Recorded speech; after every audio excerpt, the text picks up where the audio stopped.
Okay, as I've said once and I'll say it again, I'm here to drain the propaganda from the facts and just give you the facts, all right? So, where do we begin? How about one of the most chaos-filled stories that we've seen in recent history, and this is the war between Ukraine and Russia. But let's take it a step further and talk about the most recent development, which would be the terror attack that just happened in Moscow on Friday night. Before I even begin with that, I just have to say, I'm sure a lot of you feel the same way, right? It's like you can't go anywhere without, you have to choose a side between Russia, Ukraine. I can't look at, my favorite colors literally are blue and yellow. I cannot look at blue and yellow together or separate the same at all. I'm literally wearing blue and it gives me stress because I literally look at it and I think of Ukraine. It's a lot. It's very frustrating. I observed a lot of conspiracy theories and just a lot of supercharged energy towards the attacks in Moscow. So if you didn't know, on Friday, there was a terror attack that happened in Russia. It was pretty horrific. It was basically 4 gunmen went into Moscow's Crocus City Hall. The death toll as it stands is at least at 137 people, including 3 children. Russia is basically recovering from this horrific attack. The gunmen opened fire at the hall, which was one of the biggest shopping and entertainment complexes in Russia. After that, they also started a huge fire after the shooting, which engulfed the complex completely. You can see the footage. It makes my stomach turn. I don't care what side of the political aisle you're on. When these are innocent children and just innocent people, I think it's very safe to say that you have to have a heart for innocent lives being taken. What's interesting is when we talk about who did this, well, there's 4 suspects. I'm not even going to try to attempt any of their names. They all have come from Tajikistan. One of them, at least one that we know of, has overstayed his visa. So you talk about border control. It's really interesting. He overstayed his visa by 3 months. So he was one of the guys that was part of this gang. And when you think about Russia, it's very similar to the US. You think about just geographically, the US has a southern border. All the southern South American countries infiltrate with drugs and human trafficking. Lots of coyotes trying to bring in kids and posing as their parents when they're not. Very similar in the sense of the geography that Russia has to deal with, because all the stans, Uzbekistan, Afghanistan, Tajikistan, Kazakhstan, all of them are all on that southern border for Russia, is very close to home. And they also have a very complicated history with the Middle East, just like the US does. Before we even went into Afghanistan, Russia, USSR, the Soviet Union went into Afghanistan first. They got completely obliterated, failed to conquer Afghanistan because all the Afghans went buck wild and just pushed them completely out. And then, everyone always likes to say history repeats itself, but history repeats itself, and the US didn't take a page out of the Soviet Union's book, and they decided to go in and think that they could write a whole new chapter. And we all saw the withdrawal from Afghanistan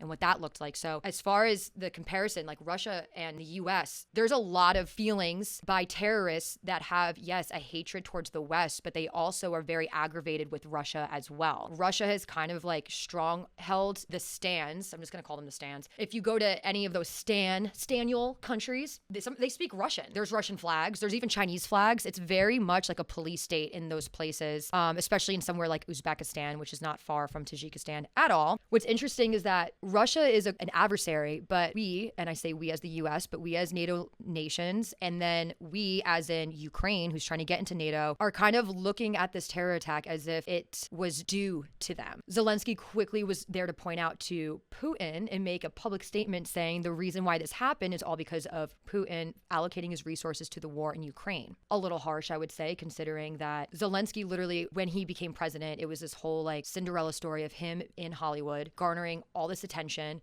running for president, became president, and has been on a tour ever since of eat, pray, love, let me get money from anyone. Oh, and especially during this war with Russia. So if he wasn't on this whole eat, pray, love tour, maybe he would have been able to actually stronghold the forces of Russia coming into Ukraine.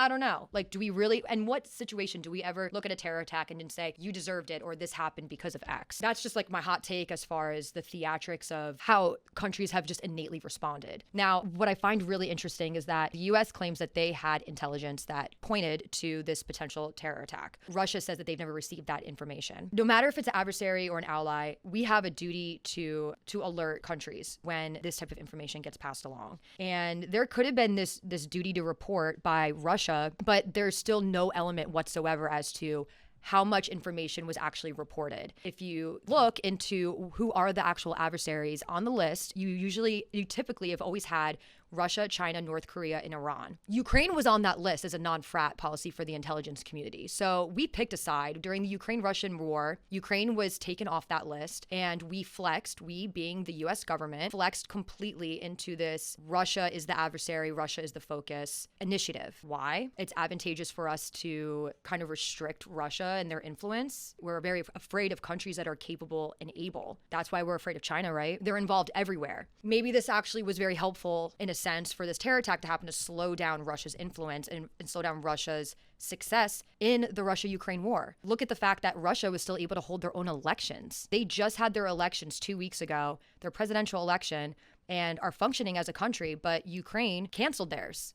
More or less because Zelensky probably wants to stay in power and he's having a really fun time on Capitol Hill here. But there's a reason for that. One of the conspiracies is that the CIA is involved. And I say conspiracies very lightly, okay? Because at the end of the day, you love your country, not your government, and you accept all ideas. The side of intelligence is to accept all ideas no matter what. The thought is that the US, CIA, was involved in this terror attack.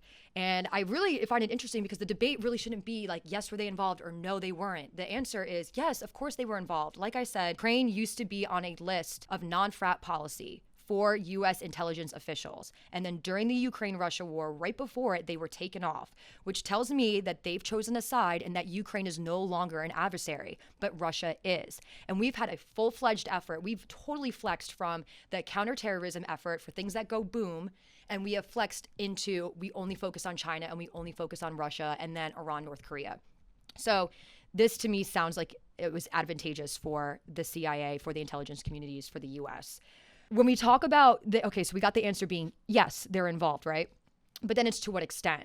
When I look at the claims of the information that Telegram is the way, so when these 4 suspects were captured, they said that they were given instructions via Telegram. And when they were given instructions via Telegram, they were directed to obtain and secure arms. They used AR-15s. They had arms already cached in Moscow. Then they had an exfil plan towards Ukraine. So already the optics look bad. If you're heading towards Ukraine, you didn't go to any of the other stands of which like you kind of belong in as like ISIS, as terrorists, as whatever, that's already sending alarm to me. But then taking it a step further and looking at how the communication was actually working out here, they're utilizing Telegram. Now, the agency, the CIA, absolutely hates Telegram.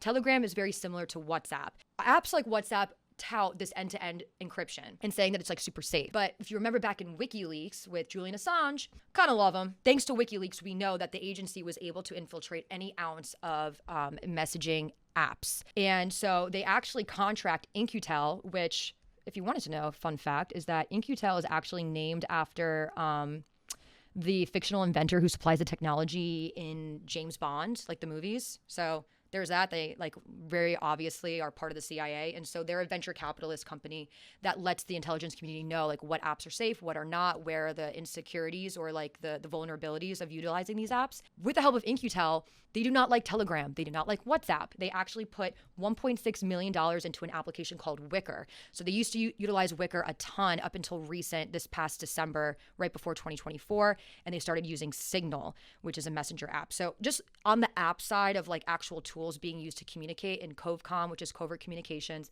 I wholeheartedly do not believe that the CIA was the one on the sending end of Telegram to these alleged terrorists. Speaking of terrorists in general, for us to see a terror attack and no one like blow themselves up after the fact and actually get captured tells me that this is like, if we want to believe that this is actually a terrorist group, this was like some weak, dodgy terrorist group that just like didn't have a strong belief in the cause, which is like very rare for a terrorist group and very rare when you're actually carrying out a terrorist act. I'm still on the level of, okay, they tried to seek refuge in Ukraine. Why?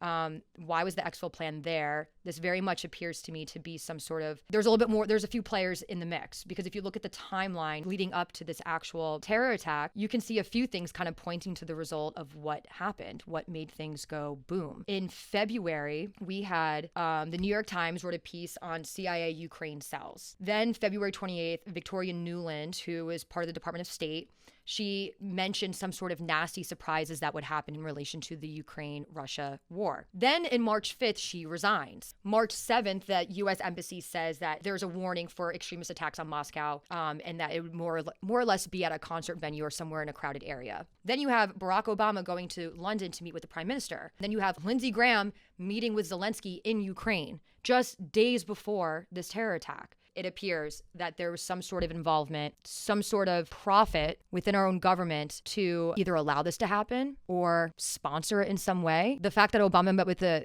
prime minister just days before, you could easily, very easily, and our government does do this, and our intelligence agencies do this a lot, utilize liaison, proxy, third party, never tying it directly back to the CIA. On high level, that's kind of where I'm at with this terror attack. Willing and able to accept all ideas. So if you got another theory for me to delve into, feel free to throw that down in the comments. I guess all I'm going to end with is I'm just going to leave you with these really ugly mug shots of these ISIS killers or whoever they are.